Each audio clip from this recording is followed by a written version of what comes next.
세상의 모든 종교들이 공통적으로 고민하는 주제가 있습니다. 오늘 집사님 기도하실 때도 말씀하셨지만 우리 인생의 문제 같은 가운데서 특별히 우리의 생물학적 생명이 끝난 다음 우리는 어떻게 될까? 쉽게 얘기하면 죽으면 어떻게 될까라는 문제입니다. 자, 그렇다면 하나님의 말씀인 성경은 우리에게 이 생명에 대해서 어떻게 말하고 있을까요? 우리가 성경 어느 부분보다 가장 잘 아는 말씀이 바로 요한복음 3장 16절입니다. 하나님이 세상을 이처럼 사랑하셔서 독생자를 주셨으니 우리 권사님만 외우시나 보네. 자, 애국가에 나오는 대로 마르고 닳도록 들은 말씀입니다. 마르고 닳도록.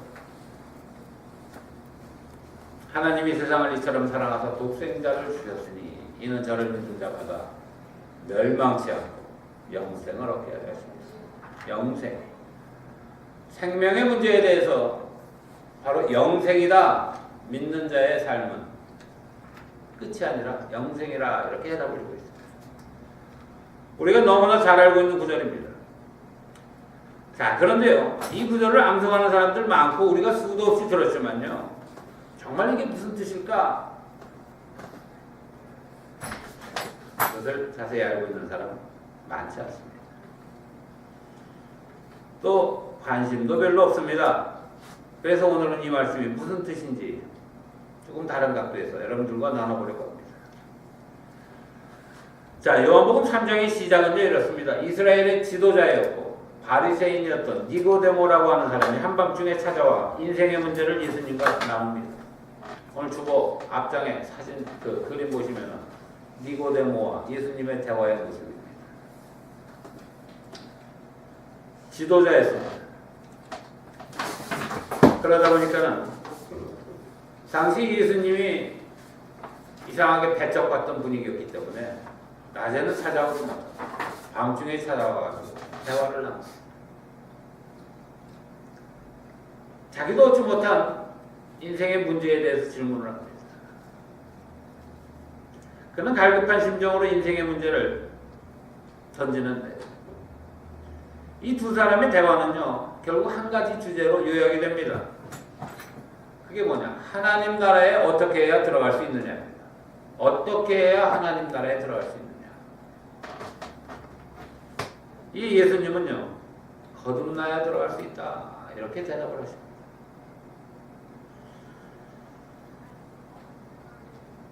그리고 결국 주시는 말씀이 바로 요한복음 3장 16절의 말씀인데요. 하나님이 세상을 이처럼 사랑하사 독생자를 주셨으니 이는 그를 믿는 자마다 영생을 얻게 하려 하십니다. 자, 그러면은요, 오늘 여기에 나오는 이 말씀 중에 이처럼이란 말이 있습니다. 이처럼이란 것은 앞에 어떤 설명이 있었다는 얘기인데요. 과연 그게 뭐냐는 겁니다. 이 말은요, 보통 그렇게 우리가 알고 있습니다. 하나님이 세상을 이처럼, 그러니까 아주 많이 사랑한다, 이렇게 이해를 합니다. 또 그렇게 많이 설교도 했습니다. 그러나 이것은 강조하는 부사나 형용사가 아닙니다. 원문을 보면은 이처럼이란 단어는요, 두 가지의 뜻을 내포하고 있습니다. 하나는 어느 정도라고 하는 그런 용어, 하나는 방법, 이러이러한 방법으로 세상을 구원하신 것, 사랑하신 것, 그런 뜻입니다. 자, 정도로 해석을 하면 앞문장과 연결시키면 하나님은 자기의 외아들의 생명을 막 바꿀 만큼 세상을 사랑하신다, 이런 뜻이 됩니다. 우리가 늘 생각하던 그러한 내용입니다.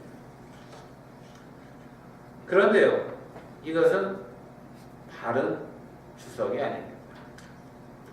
또 한 가지는 방법이라는 측면에서 해석을 하게 되는데요. 하나님이 세상을 사랑해서 영생을 주시는데 그 방법은 바로 앞전에 언급했던 방법. 모세의 불뱀 사건에서 보여주셨던 그 방법과 같이 독생자를 바라보는 사람에게 영생을 주신다는 얘기입니다.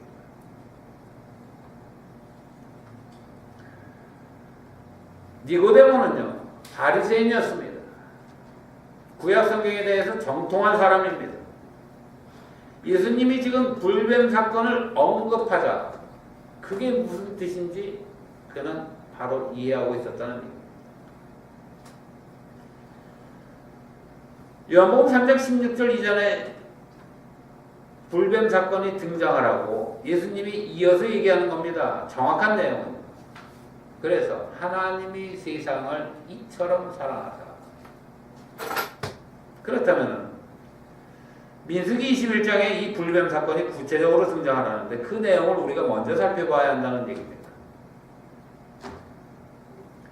해석자의 판단에 따라 다르겠지만요. 문장의 구성으로 보자면 이 후자의 내용이 맞는 해석입니다. 자, 그렇다면 이 불뱀 사건이 무엇일까요? 민수기 21장 요즘 성경을 보면은 이게 주전 BC 기원전 1410년경이다 이렇게 이제 주석들이 많이 나올 텐데요. 이때가 언제냐면은 이미 출애굽한 지 40년이 가까워오는 시점입니다. 한 세대가 이미 더 지났습니다. 종교였던 땅에서 이제 광야 생활을 지나서 자유의 땅 가나안에 이르기 직전 상황입니다. 잘 보세요. 이때쯤 되니까요. 40년쯤 지나면 어떻게 되냐면요. 자유를 향해 떠났던 그 감격이 사라집니다. 40년 동안 구름기둥, 불기둥으로 하나님이 인도해 주셨는데 당연히 그런 걸로 생각이 드는 그런 때가 되었습니다. 매일 일용할 양식으로 먹이시는 만나도 그냥 일상으로 변해서 타성에 젖어버린 그런 시간이 되었다는 얘기입니다. 결국 그것이 은혜인지 아닌지 파악하지 못하는 그런 시대였습니다.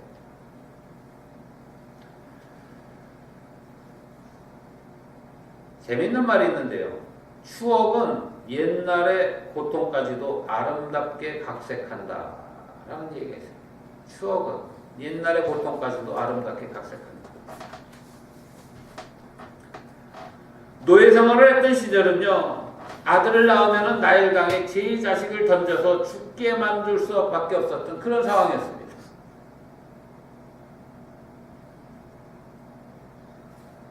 그 비참한 과거는요. 기억에서 점점 사라지고 있었다는 얘기입니다. 심지어 40년 전 만나를 처음 보았을 때 사람들이 뭐라고 했냐면요.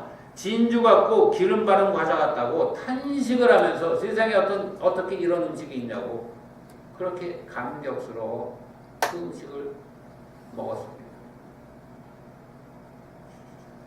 그런데요. 40년이 지나니까는 이 본문 중에 나오죠. 애굽에서 우리가 고기와 떡을 배부르게 먹었었는데 이게 과거를 각색한다. 과거의 내용까지도 기억 속에서 바꿔버린다는 얘기입니다. 여기 어른들 계시지만은요. 6.25 때, 일제시대 때 얘기. 그 당시에 빼들었던 것들. 한국 사람들 자꾸 잊는다고 하는데요. 시간이 지나면 자꾸 잊어버립니다.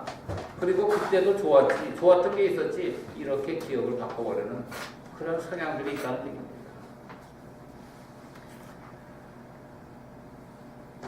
비참했던 애국 생활은요, 고기와 떡을 배부르게 먹었던 시절로 각색이 되었고, 이제 진주 같고 기름 바른 과자 같다던 그 만나는요, 하찮은 음식으로 불평 덩어리로 변해 있었습니다.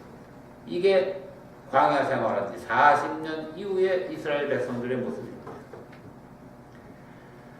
자유를 찾아 나섰던 이스라엘 백성에게 40년이 지나서 남은 것은요, 오직 타성과 원망과 불평이었습니다.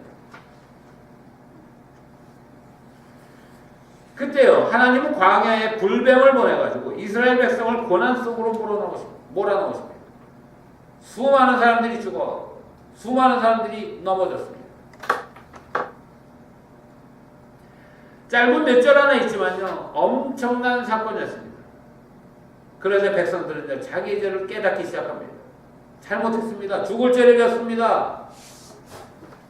그리고는 지도자에게 달려나와 간청합니다. 하나님께 기도해서, 모세여 하나님께 기도해서 이 불뱀을 없애주십시오. 모세가 하나님께 그 상황을 아뢰입니다. 간청을 합니다. 그러자 하나님이 한 가지 방법을 주시는데요. 모세에게 놋뱀을 만들어서 장대에 매달으라 명하십니다. 그리고 그것을 본 자마다 살리라. 그것을 본 자마다 살리라. 장대에 달린 놋뱀.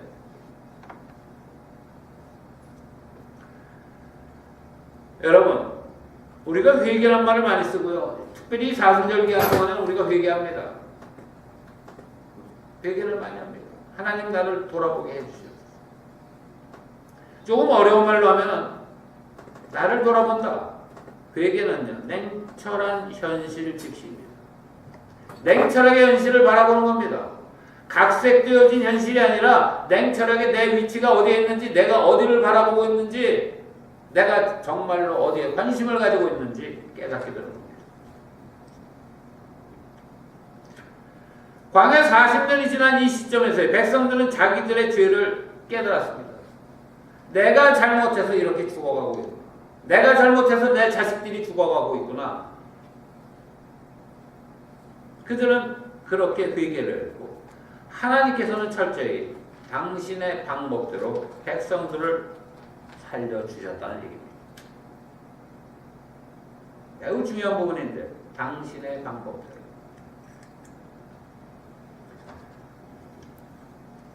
회개라는 것은 자기들의 잘못을 깨달았다는 것입니다.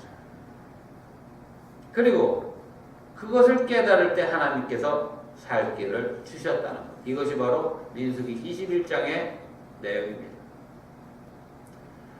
자, 이 내용이요, 먼 훗날 기원전 1410년경 얘기니까는 1400 몇십 년이 흐른 시점에 예수님이 니고데모에게 이 상황을, 그 옛날 얘기를 다시 말씀하십니다.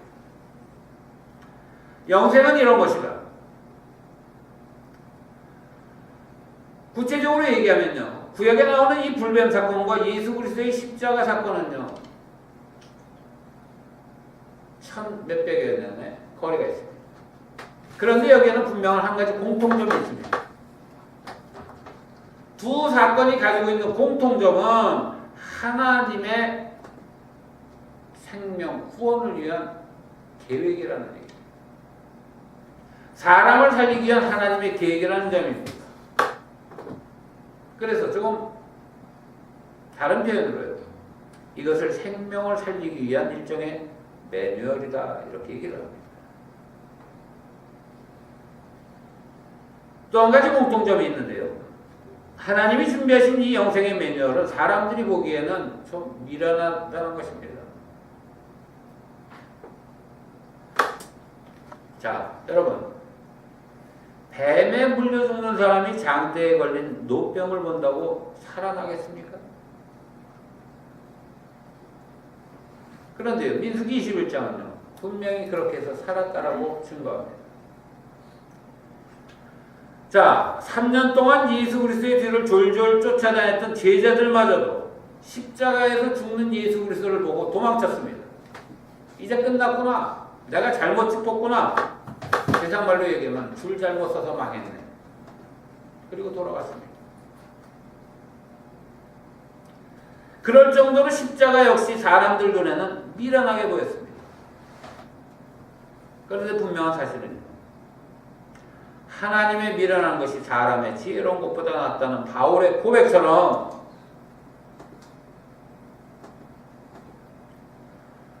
사람들 눈에는 미련한 노뱀이고 사람들 눈에는 미련한 십자가의 사건이었지만 이 안에 생명을 살리는 부활의 영광을 하나님께서 숨겨놓으셨다는 사실입니다. 방금 전 제가 이것은 하나님의 매뉴얼이라고 말씀드렸습니다. 어떤 물건을 사면은요, 그 안에 매뉴얼이 있습니다. 사용 설명서가 있습니다. 제가 정말 옷을 안 사는 사람인데 양복을 샀습니다. 얘를 몰라가지고 세탁기에 넣고 세제를 넣고 마구 돌립니다. 어떻게 되겠습니까?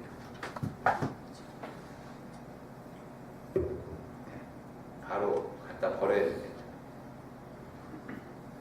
왜 그러냐면 생산자가 이 안에 붙인 매뉴얼대로 하지 않았기 때문에 드라이클링 물빨래로 해가지고 푹푹 삶거나 하면은요 끝이 납니다.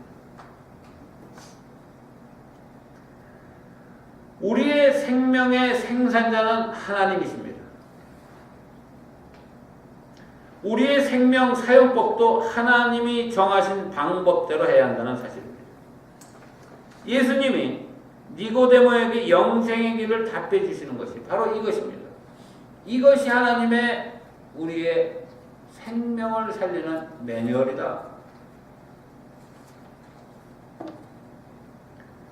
그런데 우리는 아직도 여전히 우리의 생명을 두고 스스로 판단합니다. 마치 자유의 땅을 찾아 출애굽해서 광야로 나왔지만 지도자 모세에게 수없이 불평했던 그 히브리 백성과 이스라엘 백성과 매우 닮아 있습니다. 여러분, 이 사순절 기간 동안에 우리가 생각해야 될 것이 있습니다. 우리가 사는 방법은요, 생명의 창조자이신 하나님이 지정하신 방법을 따르는 것입니다. 노뱀을 보는 것, 이것이 구약의 이스라엘 백성들이 사는 방법이었습니다. 유일한 방법이었습니다. 예수 그리스도의 십자가 사건을 믿는 것, 그 십자가 예수를 바라보는 것, 이것이 바로 오늘 우리가 사는 유일한 방법입니다. 그리고 그것을 우리는 영생이라고 부릅니다. 하나님이 세상을 이처럼 사랑하사 그 노뱀을 만들어 주셨던, 구체적으로 생명을 살렸던 하나님의 매뉴얼을 이제 모든 백성에게 하나님이 확대하신다는 얘기가 바로 오늘 본문의 얘기입니다. 이것이 바로 노뱀과 십자가 사건의 차이점입니다. 같은 내용이면서 다른 내용을 담고 있습니다. 자, 좀 어려운 말로요. 모세의 노뱀은 예수 그리스도의 십자가를 보여주는 예표. 예표란 말은 미리 보여준다는 얘기예요. 미리. 옛날에 엿장수가 오면요, 처음에 뚝뚝 띄어가지고 나눠줍니다. 그걸 뭐라고 합니까? 맛배기라고 해요. 그러면. 아유, 권사님만 알지 아무도 몰라. 뭐 물어보고. 맛배기라고 해요. 저도 아는데. 왜 그래요? 이게 얼마나 맛있는지 맛보고서 빨리 집에 들어가서 깡통, 쇳덩어리 들고 나오라는 얘기예요. 어떤 애들은 뭐 재봉술도 들고 나오고 난리가 아니었어요. 그럼 어떻게 돼요? 나중에 뒤지게 맞았죠. 엿장수 찾아가서 다시 또 받고 들고 찾아오고. 어쨌든요, 예표란 말은 맛보기입니다. 맛보기. 영어로 사인이라고 할 수도 있고요. 어쨌든 미리 맛본다는 뜻입니다. 자, 이 맛보기는요, 그 민수기 21장의 시절에는요, 그 앞에 있는 당사자들, 즉 이스라엘 백성들에게만 해당되는 얘기였습니다. 노뱀 사건이 바로 이런 겁니다. 노뱀을 보고 살았던 것은 모세 앞에 있는 사람들에게만 해당된 이야기입니다. 그러나 십자가 사건은 다릅니다. 예수 그리스도를 믿는 모든 사람들, 누구나에게 해당되는 사건이라는 얘기입니다. 이 사건은요, 온 세상 사람들, 온 세상 만민을 살리기 위한 하나님의 방법입니다. 그래서 그 뒤에 이는 저를 믿는 자마다. 누구예요? 이스라엘 백성만이 아니라 이는 저를 믿는 자마다 영생을 얻게 하려 하십니다. 하나님이 세상을 이처럼 살아와서 독생자를 주셨으니 미리 보여준 거 있지 않냐? 니네들 이미 알고 있지 않냐? 그것처럼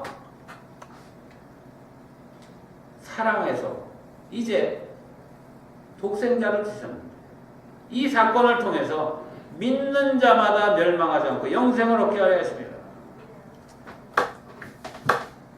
십자가는요, 그를 믿는 모든 자에게 영생을 주는 하나님의 생명 매뉴얼입니다. 노뱀 사건을 통해서 회개한 이스라엘 백성들이 살게 되었습니다. 오늘 십자가를 바라보는 우리가 온전히 회개할 때, 그리고 십자가를 바라볼 때 우리는 영생을 얻게 됩니다. 회개에 대해서 아까 잠깐 얘기했는데, 회개는요, 내가 잘못된 방법으로 살아갈 때 그것을 깨닫고 생명의 길로 바꿔 사는 것이 회개입니다. 하나님은 우리가 할 수 있는 일을 대신해 주시지 않습니다. 정확히 얘기하면 우리가 해야만 되는 일까지 대신해 주시지 않습니다. 구원받을 수 있는 모든 길을 열어 주셨지만 우리가 해야 되는 부분은 뭡니까? 회개입니다.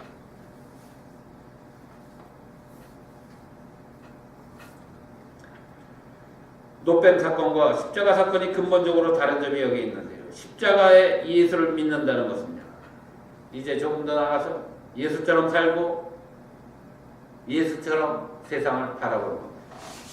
생명과 정의와 평화를 위해 사는 겁니다. 그리고 이것이 십자가 예수 그리스도를 통해서 약속한 영생의 길입니다. 니고데모가 거듭나는 것이 무엇이냐 질문했을 때 예수님은요, 요한복음 3장 12절로 13절에서 땅의 일과 하늘의 일을 구별해서 설명하십니다. 이 부분 굉장히 어려운데요, 니고데모는 무슨 말인지 이해하고 있습니다. 땅의 일은 사람의 지혜와 판단에 따르는 겁니다. 그러나 하늘의 일은 하나님의 지혜와 판단에 따르는 겁니다. 십자가는 하나님의 지혜가 숨겨진 통로가 되기 때문입니다. 사람들 눈에는요, 십자가는 죄인들이 지는 형틀이고 죽음을 상징합니다. 그런데 그 죽음의 형틀에 하나님이 살아나는 방법, 그 비밀을 숨겨 놓으셨습니다. 여러분, 믿음은요, 믿음이 뭐냐 물을 때 사람들이 믿음에 대해서 잘 얘기합니다. 잘 들으시기 바랍니다. 믿음은요, 거룩한 척하는 것이 아닙니다. 믿음은 아멘을 많이 한다고 믿음이 있는 것도 아닙니다. 믿음이 뭐냐? 믿음은 예수 그리스도의 삶을 따라가는 겁니다. 믿음은요, 내가 잘못된 것이 있으면 즉시 그것을 받고 회개하는 것이 믿음입니다. 예수님이 어떻게 사셨습니까? 성경에 그 정답이 있습니다.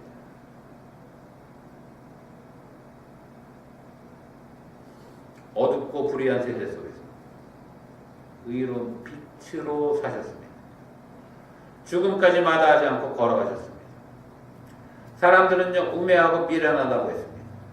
손가락질했습니다. 그를 따르던 환영하던 군중들조차도 십자가에 달렸을 때 돌을 던졌습니다. 그러나 이렇게 살아갈 때 결국은 빛이 납니다. 세상이 어두울수록 밝은 것이 빛이 더 납니다. 새벽에 떠오르는 금성을 우리는 새벽별이라고 합니다. 새벽, 해가 떠오르기 직전이 가장 어둡기 때문입니다.